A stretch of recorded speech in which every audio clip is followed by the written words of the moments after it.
Coming up, but Tom Brady going to have to throw to people other than Chris Godwin. He broke a finger in that win over the Raiders this week. He had surgery.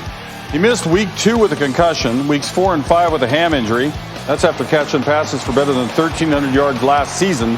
Bucs are hoping to have him back on the field for week 9. All right, here's some help, but not right away. Antonio Brown signed that deal Tuesday with the Bucs. He's not eligible until after this week's games due to the suspension from the league. He can't practice until then, but he can attend meetings this week. When he is cleared to play, the Bucs face the Saints. He's on probation for 2 years for felony burglary and battery charges. Here's his new quarterback. Certainly, I'm happy for Antonio to get an opportunity to resume his career, and he's put a lot of time and energy into working on a lot of things in his life, and I know he's excited to play football. So everyone's going to earn a role on our team, and I know that's his mindset too. Again, I think receiver position is really a position of strength on our offense. And how Antonio fits into that is going to be up to him and the role that he can create for himself, which is, which we all know what he's capable of when he's playing. Tom, do you feel as though you've put your reputation out for Antonio, and does he understand that? He's his own individual. Everybody has the opportunity in life. And again, I'm just happy that he's got another opportunity to play in the NFL. It's a great league. And I've been in it for 21 years. It's blessed me with a lot of things in my life. And I love playing football. I know he does too. And anytime you can add another player to that mix, certainly of Antonio's caliber, it's only going to help all of us grow, be better. I'm excited to get on the practice field to see what we can make of it. So AB joining an offense that's already been going vertical. Brady's never really been one to push away up the field, but he's not been checking down much this season. Per NFL Next Gen, the craft beer vinyl records people, Brady's 9 completions thrown 40 yards or more through the air this season, trailing only Russell Wilson in that category. Signed with the Bucs. It's a 1-year deal laden with incentives that could make it worth at most $2.5 million. Brown's ineligible to practice with the team until he's finished serving that 8-week suspension, but the expectation is that he will be on the field week 9 when the Bucs host the Saints. Now, if you've forgotten how Brown got to this point, there was the short stint with the Raiders in which he played no games, had the frozen foot, the helmet issue, and also the release Gruden phone call. After his Oakland release, Brown signed with the Patriots. That lasted a game before allegations of sexual misconduct.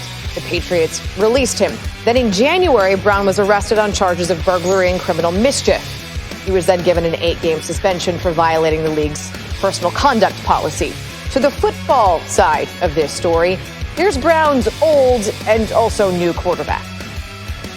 Certainly, I'm happy for Antonio to get an opportunity to resume his career, and he's put a lot of time and energy into working on a lot of things in his life, and I know he's excited to play football. So everyone's going to earn a role on our team, and I know that's his mindset too. Again, I think receiver position is really a position of strength on our offense, and how Antonio fits into that is going to be up to him and the role that he can create for himself, which is, which we all know what he's capable of when he's playing. Tom, do you feel as though you've put your reputation out for Antonio, and does he understand that? He's his own individual. Everybody has the opportunity in life. And again, I'm just happy that he's got another opportunity to play in the NFL. It's a great league. And I've been in it for 21 years. It's blessed me with a lot of things in my life. And I love playing football. I know he does too. And anytime you can add another player to that mix, certainly of Antonio's caliber, it's only going to help all of us grow, be better. I'm excited to get on the practice field to see what we can make of it. We bring in our Dan Orlovsky, who is literally here with us. Look, Brady's had the offensive weapons, but they've also had a slew of injuries, including Chris Godwin. How do you see AB fitting into this offense? Yeah, I mean, first of all, I want to, when we say fit, it should always be can he excel in the offense, right? That's what these organizations should be doing. And if you watch the Bucs this year, they're doing 2 things really good on offense. They're doing a ton of play-action pass, and then Brady's really become a deep ball thrower. 2 things that AB does really well is be utilized in the play-action pass and then run downfield and catch big play-action passes or go routes. And so this is a place where he can thrive. This is a place where both talent-wise and scheme-wise, when it comes to the quarterback and what they're trying to do, Antonio Brown will step in right away and be like, oh, I'm at home. I'm comfortable with everything they're asking me to do. This is not going to be something where it's just going to be a pitch and catch offense for Antonio Brown. They're going to utilize his explosiveness, his suddenness, his ability to run routes, the matchup nightmare that he is. That has become what Tampa Bay is doing offensively. So it's much more than just a fit. It's an ideal place for Antonio Brown to go thrive.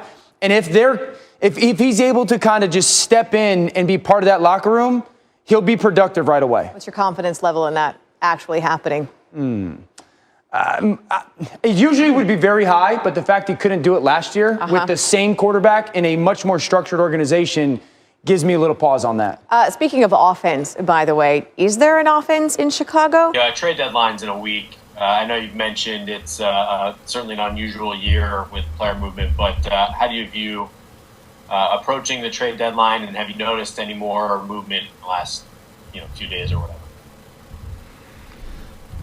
Yeah, Ben, that's something that I'll check in on with Nick here this week, but I usually don't get too involved in that. That's something that communication on that really goes through the personnel department and with Nick and his staff. I'll say generally speaking, the coaches are pretty involved in their game preparations at this point in time until something becomes more of a realistic opportunity. So we'll kind of see how that goes. I really don't have a good sense on that one way or the other. I'm sure that there's some conversations out there how close that would or wouldn't be for us. I'm really not sure at this point. Also wanted to ask you a quick question about Cam Newton. It's been hard not to notice that his play has slipped ever since he came down with the virus and he's returned from it. Is there any concern that maybe he still is not completely recovered from the virus or still showing some effects of it or anything like that? No, I don't think so. I don't think there's any. We would list that on the injury report if there was, but I don't think he's had any symptoms the whole way.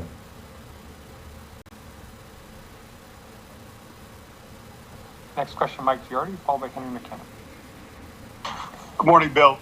I was wondering what sort of impact you see on tape that Stephon Diggs is making on the Bills' offense. Yeah, he's had a big impact. He's I think really become the go-to guy for him. He's made a lot of big plays. He's an excellent receiver. Gets good separation. Very good hands. Really attacks the ball.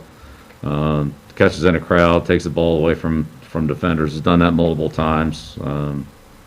He's made big plays down the field, catch and run plays in the red area. He's an excellent player. They've also talked quite a bit in Buffalo about sort of the maturity and decision making from Josh Allen. Is that also evident to you on tape?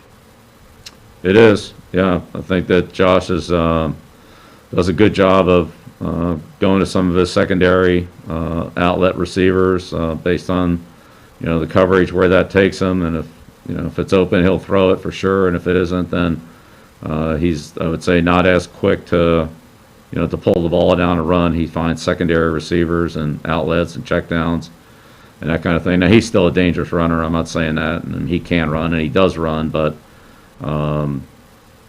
I think he's become more patient and just has a better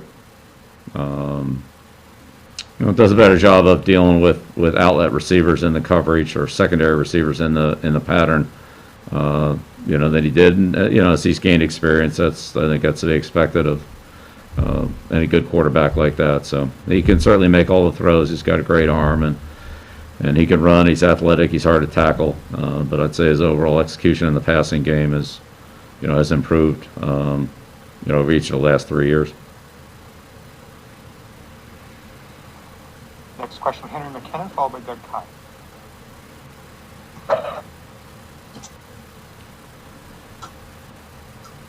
Henry, you're muted.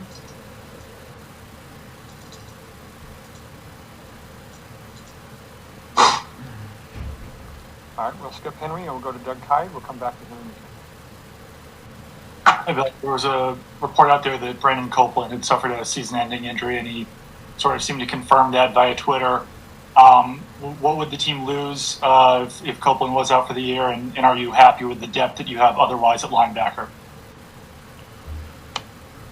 Right. Well, we'll see how that goes. I think he's still. I talked to him yesterday, and he's still, going through a little, series of evaluations and tests and so forth. But yeah, Brandon's done a good job of giving us some versatility. He's played for us on all 4 downs. In the kicking game, and some inside linebacker and outside linebacker. So he's an experienced player that in our situation, be hard to replace. We'll go back to Henry McKenna.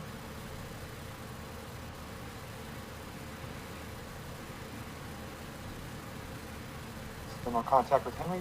We'll pause for anyone who wants to ask a question. Raise your hand now. Evan Lazar. Hey, Coach, just wanted to ask you about Chase and just what you've seen from him specifically on first and second down over the last couple games.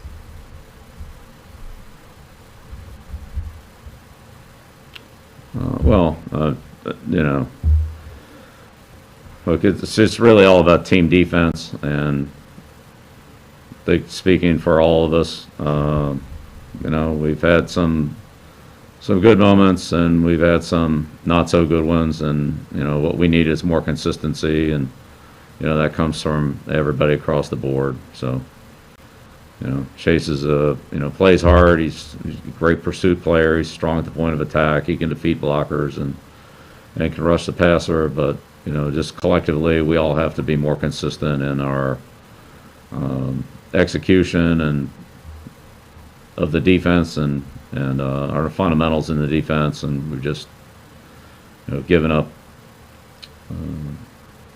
too many yards. However it's come, running game, passing game, the last 2 weeks in those situations, and we've just got to coach better and we got to play better. So that's really say that about everybody in the defensive unit, including all the defensive coaches and players and staff and everybody else. We just need to be better.